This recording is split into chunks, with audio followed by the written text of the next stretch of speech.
Hi everyone, my self राजन और आप जुड़ चुके हैं राजन बायोलॉजी यूट्यूब चैनल से। तो आज के इस सेशन में हम लोग पढ़ने वाले हैं बर्थ कंट्रोल मेथड के बारे में। देखिए, बर्थ कंट्रोल मेथड जो है नीट पॉइंट ऑफ व्यू से बहुत ही इंपॉर्टेंट टॉपिक माना जाता है। रिप्रोडक्टिव हेल्थ के अंदर ये टॉपिक आता है और ये सबसे इम्पॉर्टेंट टॉपिक माना जाता है इस चैप्टर का। तो इसमें हम लोग पढ़ने वाले हैं एक एक करके सारे बर्थ कंट्रोल मेथड के बारे में। देखिए, बर्थ कंट्रोल मेथड जो है उसके बारे में अगर देखा जाए तो बर्थ कंट्रोल मेथड हम लोग यूज क्यों करते हैं, तो पॉपुलेशन को कंट्रोल करने के लिए। तो भाई, पॉपुलेशन कंट्रोल करने के लिए क्या ज़रूरत पड़ गया कि पॉपुलेशन को कंट्रोल करना पड़ा? तो फैमिली के साइज को लिमिट करने के लिए, या फिर हम लोग कह सकते हैं अनकंट्रोल्ड पॉपुलेशन को बैलेंस करने के लिए। अनकंट्रोल्ड पॉपुलेशन को बैलेंस करने के लिए, ठीक है ना, बर्थ कंट्रोल का मेथड का इस्तेमाल करते हैं हम लोग। इसमें डिफरेंट मेथड्स हैं, एक एक करके हम सबको रिवील करेंगे। तो आप बने रहिए इस वीडियो के साथ। अगर आपको अच्छा लगता है तो लाइक शेयर सब्सक्राइब जरूर करिएगा। सबसे पहला हम लोग देखते हैं बर्थ कंट्रोल मेथड में नेचुरल मेथड। देखिए, नेचुरल मेथड की अगर बात करते हैं हम लोग, तो नेचुरल मेथड में हम लोग देखेंगे क्या कि बर्थ कंट्रोल तो होगा यहाँ पे, लेकिन नेचुरली होगा। मतलब हम लोग यहाँ पे किसी भी इक्विपमेंट या फिर किसी भी मेथड का या आर्टिफिशियल मेथड का या फिर किसी दूसरे रिसोर्स का इस्तेमाल नहीं करेंगे बर्थ कंट्रोल में। यहाँ पे हम लोग देखेंगे क्या, नेचुरली बर्थ को कंट्रोल किया जाएगा, ठीक है ना। नेचुरली बर्थ को कंट्रोल कैसे कर सकते हैं, तो तीन अलग अलग तरीका है। सबसे पहला है जिसमें हम लोग बात करते हैं पीरियोडिक एब्स्टिनेंस। पीरियोडिक एब्स्टिनेंस की अगर बात करें हम लोग, पीरियोडिक एब्स्टिनेंस मतलब यहाँ पे देखने को क्या मिलता है कि हम जानते हैं कि ह्यूमन फीमेल में 28 डेज का जो है वो क्या होता है, मेंस्ट्रुअल साइकिल होता है। और इस 28 डे के मेंस्ट्रुअल साइकिल में कुछ समय जो होता है वो सेफ पीरियड कहलाता है और कुछ समय जो है वो रिस्क पीरियड कहलाता है। जैसे कि आप अगर पढ़े हैं क्लास 12th का 3rd चैप्टर, तो उसमें आप देखे होंगे कि यहाँ पे 1 से लेकर के 10 दिन तक माना जाता है क्या, ये सेफ पीरियड माना जाता है। अब सेफ पीरियड किस चीज़ के लिए, तो अभी हम बताएंगे। फिर उसके बाद 10 से लेकर के 20 दिन तक माना जाता है रिस्क पीरियड, ठीक है ना। और उसके बाद हम लोग बात करते हैं 20 से लेकर के 28 दिन तक, ये माना जाता है, हम लोग इसको क्या कहते हैं, फिर से सेफ पीरियड। अब हम लोग बात करेंगे ये सेफ पीरियड या रिस्क पीरियड किस चीज़ के लिए, तो सेक्सुअल इंटरकोर्स के लिए, जिसको हम कॉपुलेशन भी बोलते हैं, ठीक है ना। मतलब कि अगर आप कॉपुलेशन करते हैं 10 से 20 दिन तक के मेंस्ट्रुअल साइकिल में, तो क्या होगा, यहाँ पे फर्टिलाइजेशन के मैक्सिमम चांसेस देखने को मिलता है। मतलब यहाँ पे डेफिनेट जो है ज़्यादा चांस होता है कि फर्टिलाइजेशन हो जाएगा, मेल और फीमेल गैमेट का फ्यूजन हो जाएगा, ठीक है ना। और हमको बर्थ कंट्रोल करना है तो इस रिस्क पीरियड में हमको क्या करना होगा, कॉपुलेशन अवॉइड करना होगा। क्योंकि 14th डे जो है मेंस्ट्रुअल साइकिल में माना जाता है कि 14th डे है, क्या होता है, फीमेल गैमेट रिलीज किया जाता है ओवरी के द्वारा। तो अगर इस बीच में कॉपुलेशन होता है तो ओवरी के द्वारा जो है वो फीमेल गैमेट रिलीज कर दिया जाएगा, वो आकर के फैलोपियन ट्यूब में 2 दिन तक वेट करता है। तो क्या होगा, स्पर्म का वेबिलिटी 4 दिन होता है, ओवम का 2 दिन होता है, ओवरऑल 6 दिन का लगभग गैप हो गया। हम लोग 2-2 दिन आगे पीछे कर दिए तो लगभग 10 दिन का। तो 10 दिन अगर सेक्सुअल इंटरकोर्स को अवॉइड करते हैं, उसी को हम बोलते हैं पीरियोडिक एब्स्टिनेंस। तो ये नेचुरल मेथड हो गया, मतलब सिर्फ रिस्क पीरियड में कॉपुलेशन नहीं किए और बर्थ कंट्रोल हो गया, क्लियर। उसके बाद हम लोग बात करते हैं दूसरा क्या होता है भाई, तो दूसरा होता है क्वाइटस इंटरप्टस।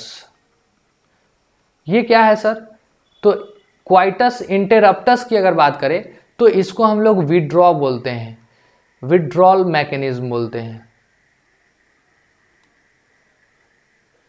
विड्रॉल मैकेनिज्म, ठीक है ना। इसमें क्या होता है कि इजाकुलेशन, जैसे ही मेल जो है वो पर्टिकुलर कॉपुलेशन मेल और फीमेल के बीच में होते रहता है, तो क्या होता है, एक्साइटमेंट जो है वो पीक लेवल पे होता है। तो क्या होता है कि उस समय जैसे ही इजाकुलेशन का समय होता है, वो उस समय पेनिस को जो है फीमेल रिप्रोडक्टिव ऑर्गन वेजाइना से बाहर करके इजाकुलेट करा देते हैं। तो ये भी एक दूसरा मेथड है जो कि नेचुरल मेथड के अंदर आता है, लेकिन ये जो है सेफ मेथड नहीं माना जाता है, क्योंकि देखिए कॉपुलेशन होता है तो यहाँ पे कुछ ना कुछ फ्लूइड के फॉर्म में जो प्लाज्मा है सीवेन के फॉर्म में वो रिलीज होते रहता है। तो उसमें अगर थोड़ा सा भी अगर मान लिए क्या कि प्री इजाकुलेशन अगर मान लिए कि स्पर्म जो है वो अगर आ गया है तो वो जा करके फर्टिलाइजेशन करने का ज़्यादा संभावना होता है, या फिर दूसरा जो है उसके कारण, दूसरा मेथड जो है उसके कारण भी अगर देखा जाए तो दूसरा पॉइंट के कारण भी ये अनसेफ माना जाता है। क्योंकि यहाँ पे क्या देखने को मिलता है कि अगर एक्साइटमेंट पीक लेवल पे है तो फिर विड्रॉ कराना थोड़ा सा कठिनाई हो जाता है इसमें, है ना। एक्सपर्ट मेल के द्वारा ही विड्रॉ कराया जा सकता है। तो क्वाइटस इंटरप्टस जो है ये भी नेचुरल मेथड में ही है, थोड़ा सेफ नहीं है, लेकिन हाँ इसको भी हम लोग नेचुरल मेथड में ही रखते हैं। उसके बाद हम लोग बात करते हैं तीसरा क्या है, लैक्टेशनल एमिनोरिया। लैक्टेशनल एमिनोरिया क्या होता है भाई? तो लैक्टेशनल एमिनोरिया हम लोग बात करें, लैक्टेशनल एमिनोरिया की बात करें हम लोग तो इसमें क्या होता है कि फीमेल के अंदर ऐसा हम लोग मानते हैं कि जब बेबी का बर्थ हो जाता है, मतलब एक प्रेगनेंसी हो गया, तो प्रेगनेंसी के बाद जब चाइल्ड बर्थ होता है तो चाइल्ड बर्थ के बाद ऐसा मानते हैं कि लगभग 6 मंथ तक, आने वाले जो नेक्स्ट 6 मंथ होगा, जो लैक्टेशन का पीरियड होता है, मतलब बेबी के फीडिंग का समय होता है, उस पीरियड में फीमेल के अंदर जो है वो लगभग अप टू 6 मंथ जो है वो क्या नहीं होता है, मेंस्ट्रुअल साइकिल रुका हुआ रहता है। तो इस केस में जो है हम लोग ये भी कह सकते हैं कि जब मेंस्ट्रुअल साइकिल नहीं होगा तो फीमेल गैमेट रिलीज नहीं होगा, तो कितना भी कॉपुलेशन हो जाए क्या होगा, यहाँ पे फर्टिलाइजेशन के चांसेस नहीं है। तो ये लैक्टेशनल एमिनोरी जो है ये लगभग 6 मंथ तक इफेक्टिव होता है आफ्टर चाइल्ड बर्थ। क्लियर? लेकिन हाँ यहाँ पे अगर देखा जाए तो जो फैक्ट है ये एनसीईआरटी के अकॉर्डिंग जो है वो 6 मंथ है, लेकिन फैक्ट देखा जाता है क्या, तो फीमेल में 1-2 मंथ तक, मैक्सिमम फीमेल में ऐसा देखा जाता है 1-2 मंथ तक तो मेंस्ट्रुअल साइकिल नहीं होगा, लेकिन फिर उसके बाद कंटिन्यू हो जाता है। क्लियर? तो ये हो गया नेचुरल मेथड। दूसरा हम लोग बात करते हैं बैरियर मेथड का। बैरियर मेथड, देखिए बैरियर नाम से ही क्लियर हो जाता है, बैरियर मतलब क्या होता है, रोकना। ठीक है ना, बैरियर मतलब रोकना, मतलब वैसा मेथड जहां पे मेल और फीमेल गैमिट को मिलने से रोका जाए। ठीक है ना, तो बैरियर मेथड में मेनली हम लोग देखा जाए तो 2 अलग अलग इक्विपमेंट का या फिर 2 अलग अलग मेथड का इस्तेमाल इसमें करते हैं। सबसे पहला है क्या कि जिसमें हम लोग कहते हैं डिस्पोजेबल कहने का मतलब यूज एंड थ्रो, मतलब नॉन रीयूजेबल। क्लियर? और दूसरा क्या होता है सर, तो non disposable. Clear? Non disposable को हम लोग क्या बोल सकते हैं, रीयूजेबल। क्लियर? अब हम लोग बात करते हैं इन दोनों में अंतर क्या है भाई। तो सबसे पहला है डिस्पोजेबल, मतलब एक बार यूज किए उसके बाद यूज एंड थ्रो, मतलब उसको फेंक देते हैं। तो ये जो है मेनली इस्तेमाल क्यों किया जाता है, तो ये मेल और फीमेल गैमिट को मीट करने से रोकने के लिए। तो इसमें क्या आता है, डिस्पोजेबल के अंदर 2 ठो आता है, एक आता है मेल कंडोम और दूसरा आता है फीमेल कंडोम। क्लियर? ये दोनों जो है कंडोम की अगर बात करें तो ये लैटेक्स शीथ का बना होता है, और इसका मोस्ट पॉपुलर ब्रांड जो गवर्नमेंट के द्वारा भी प्रोवाइड किया जाता है उसका नाम है निरोध। क्लियर?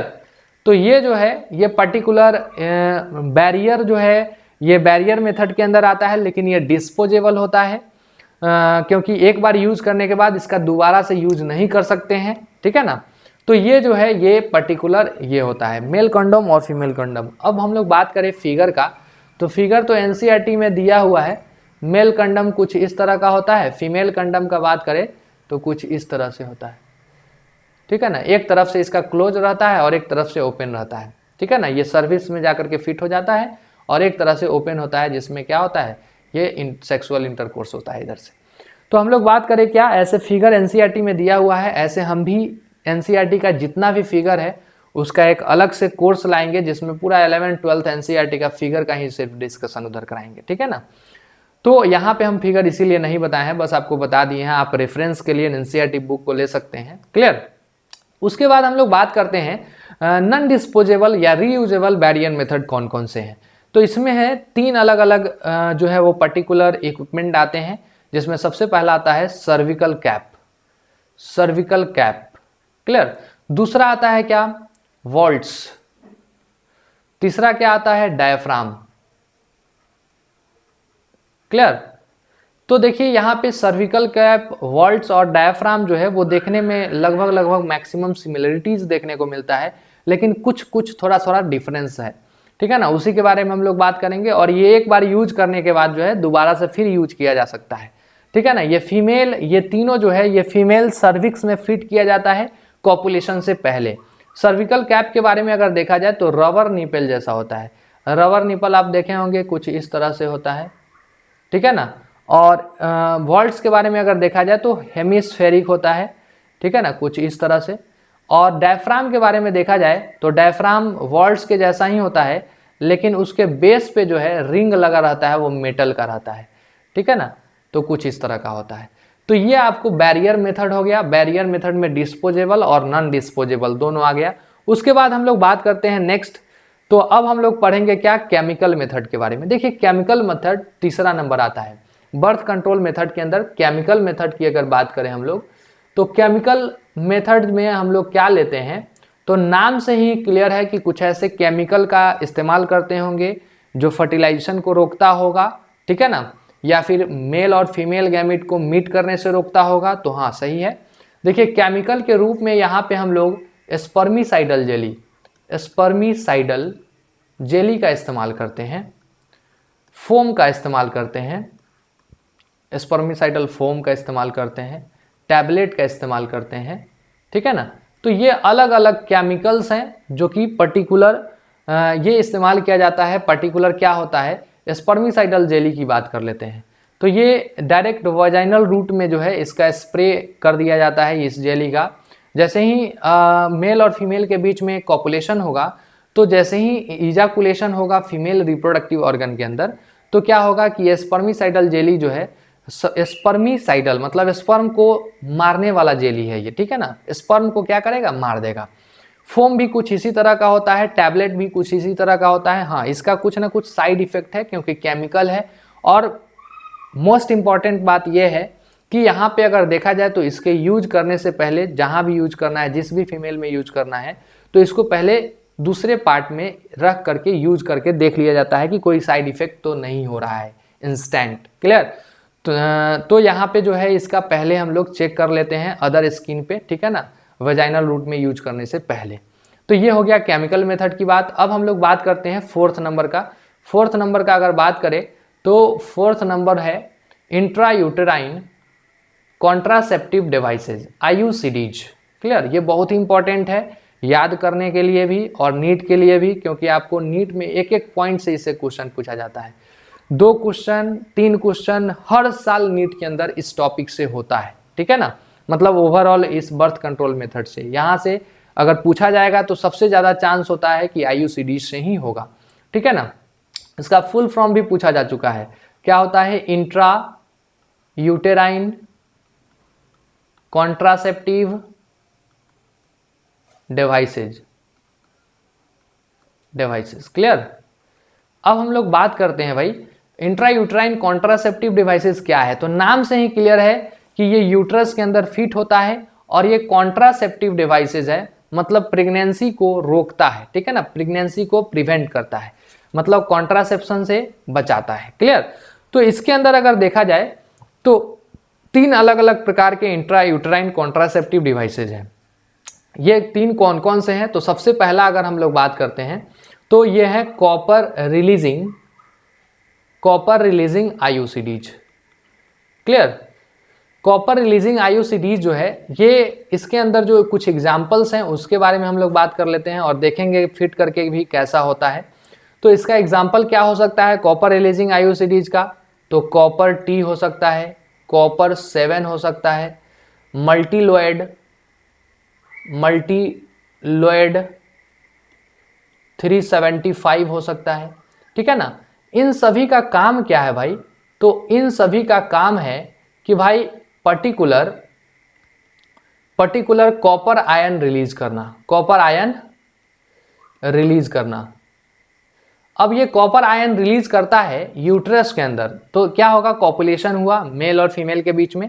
अब क्या होगा, जो स्पर्म जा रहा था फैलोपियन ट्यूब के अंदर, वो उसको क्या करेगा, उसको सप्रेस कर देगा, सप्रेस मोटिलिटी,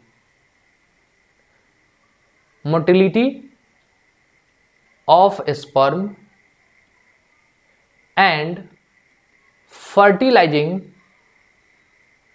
कैपेसिटी, मतलब फर्टिलाइजिंग कैपेसिटी और मोटिलिटी को क्या कर देगा, सप्रेस कर देता है, ठीक है ना।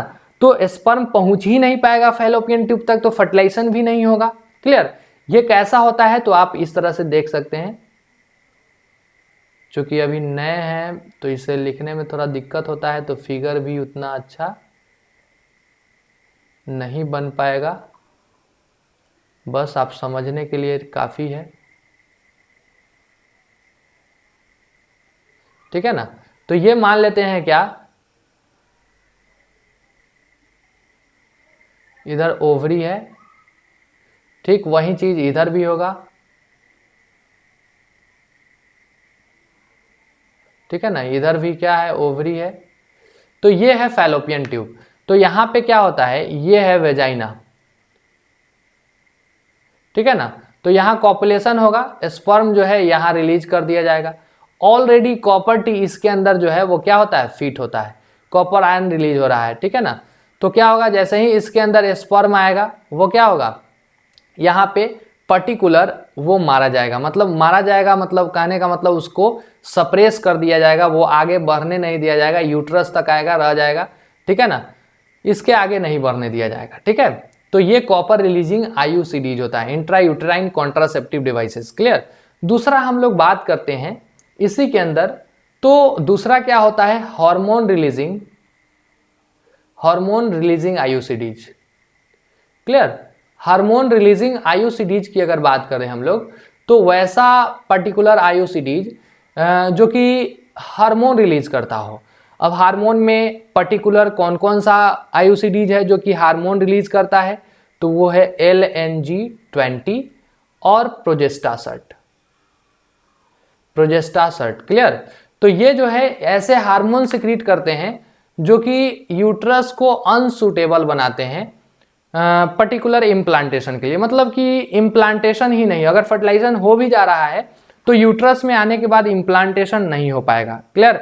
मतलब इसको अनसूटेबल कर देता है यूट्रस को, हार्मोनल बैलेंस को इधर उधर कर देता है, ठीक है ना। ओवरी और पर्टिकुलर यूट्रस के हार्मोन को इधर उधर करने के कारण इम्प्लांटेशन ही नहीं हो पाएगा यूट्रस के अंदर। क्लियर। तो इसको हम लोग क्या कह सकते हैं, इट प्रिवेंट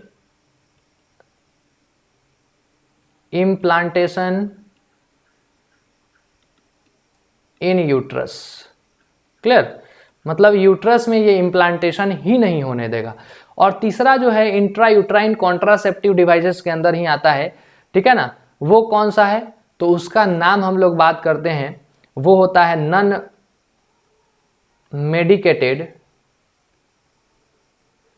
मेडिकेटेड आईयूसीडीज। क्लियर। तो नॉन मेडिकेटेड आईयूसीडीज में अगर देखा जाए तो कौन सा है, लिपेज लूप जो है ये आता है नॉन मेडिकेटेड आईयूसीडीज के अंदर। इसका काम क्या है सर, तो इसका काम है फैगोसाइटोसिस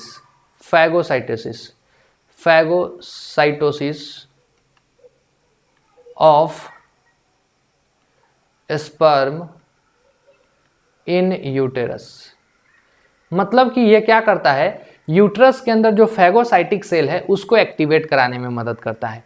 और वो फैगोसाइटिक सेल क्या करेगा, तो वो फैगोसाइटिक सेल जो है वो पर्टिकुलर यूट्रस के अंदर ही स्पर्म को निगल जाएगा। क्लियर। तो ये लिपेज लूप का काम है, ये नॉन मेडिकेटेड आईयूसीडीज है, ये सिर्फ ये डॉक्टर के द्वारा जो है ये फिट कराया जाता है, ये सारे आईयूसीडीज।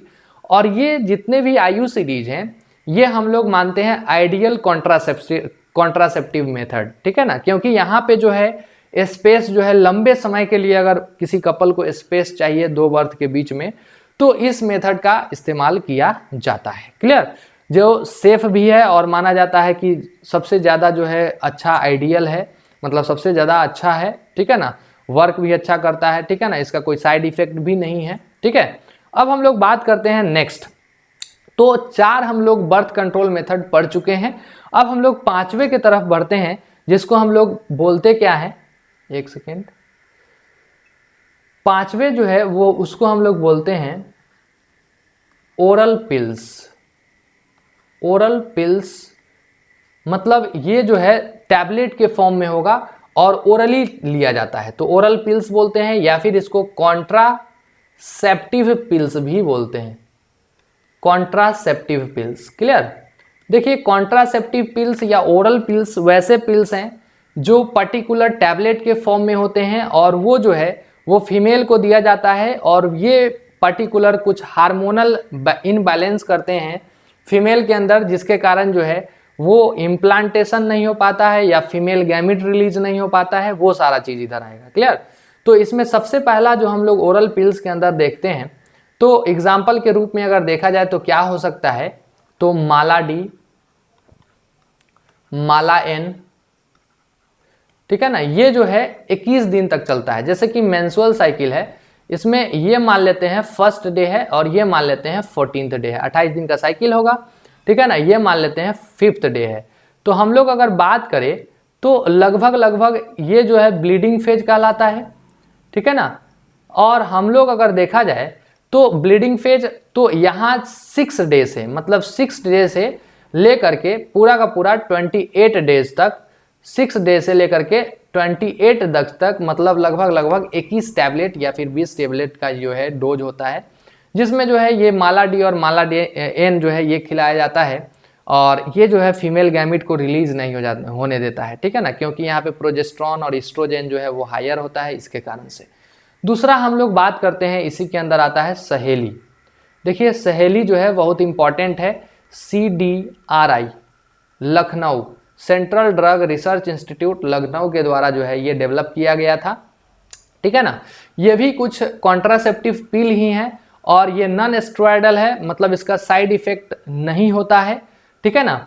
ये जो है ये पर्टिकुलर वीकली पिल माना जाता है, वीकली है, ठीक है ना, साप्ताहिक है, एक सप्ताह में एक पिल्स लेना है इसका, ठीक है ना। और ये क्या करता है, ये यूट्रस को अनसुटेबल बना देता है इम्प्लांटेशन के लिए, मतलब यहाँ पे गैमेट रिलीज होगा लेकिन यहाँ इम्प्लांटेशन नहीं होगा, ठीक है ना। यूट्रस को इम्प्लांट होने से क्या करता है, ये बचा देता है, ठीक है ना। उसके बाद तो यहाँ पे भी फर्टिलाइजेशन नहीं होगा। तीसरा इसके अंदर हम लोग बात कर सकते हैं अनवांटेड 72 वगैरह जो है, ये 72 घंटा के अंदर जो है ये पिल्स खिला देना होता है ताकि पर्टिकुलर हार्मोनल इम्बैलेंस हो जाए और मेंस्ट्रुअल साइकिल नया हो जाए, ठीक है ना। तो फर्टिलाइजेशन भी हुआ होगा तो फिर वो इम्प्लांट नहीं हो पाएगा, ठीक है ना। तो यही सब है, ये ओरल पिल्स के अंदर आते हैं जो टैबलेट के फॉर्म में होते हैं, जो पर्टिकुलर जो है ये बर्थ कंट्रोल के रूप में इस्तेमाल किया जाता है, ठीक है ना। तो ज़्यादातर जो है ये कॉमन है, माला डी और सहेली जो है ये कॉमन है। अनवांटेड 22 से हो सकता है कि ये किसी में अगर सूट नहीं करता है तो ये बहुत अमाउंट में ब्लीडिंग ज़्यादा करवा देता है, तो ब्लड लॉस ज़्यादा इससे हो जाएगा, तो फिर अनीमिक कंडीशन हो सकता है और डेथ भी हो सकता है इस कंडीशन में, ठीक है ना। तो ये थोड़ा सा देखा जाए तो टफ है, लेकिन ये दोनों नॉर्मल प्रोसेस है। उसके बाद हम लोग बात करते हैं 6 नंबर का। 6 नंबर में अगर देखा जाए तो ओरल पिल्स के बाद अगर देखा जाए तो हार्मोनल मेथड है। हार्मोनल मेथड की अगर हम लोग बात करते हैं तो हार्मोनल मेथड जो है इसमें हार्मोनल कुछ इम्बैलेंस होता है, जैसे कि हम लोग कह सकते हैं कि हार्मोनल इंजेक्शन ले लेते हैं, हार्मोनल इंजेक्शन, ठीक है ना। तो हार्मोनल इंजेक्शन क्या करता है कि ये पर्टिकुलर किसी चीज़ का हम स्पेसिफिक हार्मोन जो है उसको इंजेक्शन के फॉर्म में ले लिए, तो ये हमारे अंदर प्रोजेस्टेरॉन या फिर एस्ट्रोजन का जो है वो क्या करेगा, अमाउंट बढ़ा देगा। तो अब क्या होगा कि प्रोजेस्टेरॉन एस्ट्रोजन का अमाउंट बढ़ जाएगा तो यहाँ पे गैमिट ही रिलीज नहीं होगा फीमेल के अंदर, तो ये भी एक मेथड है। और इसी के अंदर आता है पर्टिकुलर इम्प्लांट्स, आपके एनसीईआरटी में दिया हुआ है इम्प्लांट्स। इम्प्लांट्स जो है ये भी एक प्रकार का इंजेक्शन है, सबक्यूटेनियस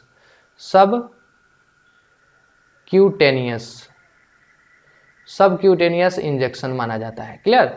तो ये भी एक प्रकार का इंजेक्शन है जो कि हार्मोनल मेथड के अंदर ही आता है। अब उसके बाद हम लोग बात करते हैं लास्ट मेथड है जो कि हम लोग बात करेंगे सर्जिकल मेथड, जो कि 7 नंबर होगा, सर्जिकल मेथड।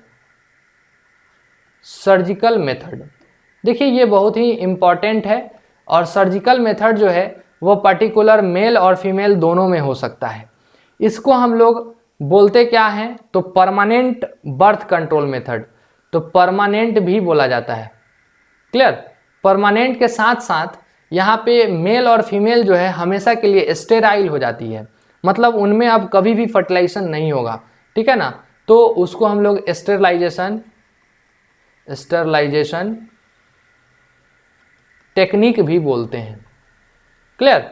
उसके बाद हम लोग बात करते हैं, तो भाई इसमें होता क्या है, तो देखिए इसमें ह्यूमन के अंदर जो है ये 2 अलग अलग प्रोसेस के द्वारा होता है। ह्यूमन के अंदर मेल के अंदर अलग प्रोसेस, फीमेल के अंदर अलग प्रोसेस। तो सबसे पहले हम लोग बात कर लेते हैं कि यहाँ पे मेल के अंदर क्या होता है।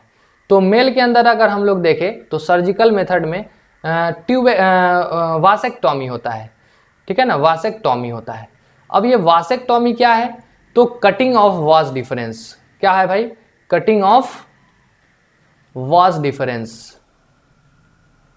क्लियर? अब ये वास डिफरेंस को काट देंगे तो क्या होगा, अब सीमेन तो रिलीज होगा मेल के द्वारा, लेकिन उसमें स्पर्म ही नहीं होगा, ठीक है ना। तो ये एनसीईआरटी में भी फिगर दिया हुआ है, ठीक है ना। क्या होता है कि ये टेस्टिस है, टेस्टिस से स्पर्म को ले करके जाने वाला जो है आगे की तरफ, वो क्या है, ये है एपिडर्मिस, ये है टेस्टिस, ये है वास डिफरेंस, ठीक है ना, वास डिफरेंस। तो हम क्या करेंगे, वास डिफरेंस को ही काट दिए तो क्या होगा, यहाँ से टेस्टिस से स्पर्म ही नहीं जाएगा, आगे का ग्लैंड का सिक्रीशन जाएगा लेकिन वास डिफरेंस का सिक्रीशन नहीं जाएगा, ठीक है ना। तो यही क्या कहलाता है, कटिंग ऑफ वास डिफरेंस, वासेक्टॉमी कहलाता है। मेल के अंदर इंपॉर्टेंट है। फीमेल के अंदर अगर देखा जाए तो फीमेल के अंदर हम लोग क्या कहते हैं, तो फीमेल के अंदर जो है फैलोपियन ट्यूब को काटते हैं और उस प्रोसेस को हम लोग बोलते हैं ट्यूबेक्टोमी। क्या बोलते हैं भाई? ट्यूबेक्टोमी। ट्यूबेक्टोमी जो है इसमें क्या होता है, cutting of fallopian tube. Fallopian tube तो क्या होगा कि जो फैलोपियन ट्यूब है उसी को अगर हम कट कर देते हैं, तो जैसे यूट्रस है, फिगर दिया हुआ है एनसीईआरटी के अंदर, ठीक है ना, ठीक है, यह है यूट्रस। अब क्या होगा, यहां से मान लेते हैं यह है फैलोपियन ट्यूब। क्या है ये? फैलोपियन ट्यूब है। तो अगर हम यहीं से काट देते हैं तो क्या होगा, यहाँ से फीमेल गैमेट तो रिलीज होगा और यहाँ तक आएगा, मैक्सिमम यहाँ तक आकर आ जाएगा। मेल गैमेट इधर से आना चाहेगा, इधर से आना चाहेगा और आएगा, इससे आगे नहीं बढ़ पाएगा। तो यहाँ से इसको फैलोपियन ट्यूब को काटना क्या कहलाता है, ट्यूबेक्टोमी कहलाता है। तो इस तरह से हम लोग बर्थ कंट्रोल मेथड पूरा का पूरा कंप्लीट कर चुके हैं। यहाँ से 2 से 3 क्वेश्चन हर साल नीट के अंदर आता है। आप 100% इसको पढ़िए। जहाँ भी नहीं समझ में आए कमेंट बॉक्स में ज़रूर कमेंट करके बताइए, ठीक है ना।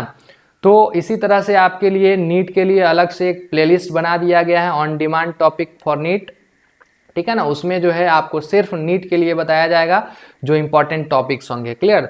तो अगर आप लाइक सब्सक्राइब नहीं किए हैं तो इस वीडियो को लाइक और चैनल को सब्सक्राइब जरूर करिएगा, ठीक है ना, ताकि आने वाले वीडियो का नोटिफिकेशन आपको मिलता रहे, ठीक है। चलिए आज के लिए इतना ही, थैंक यू।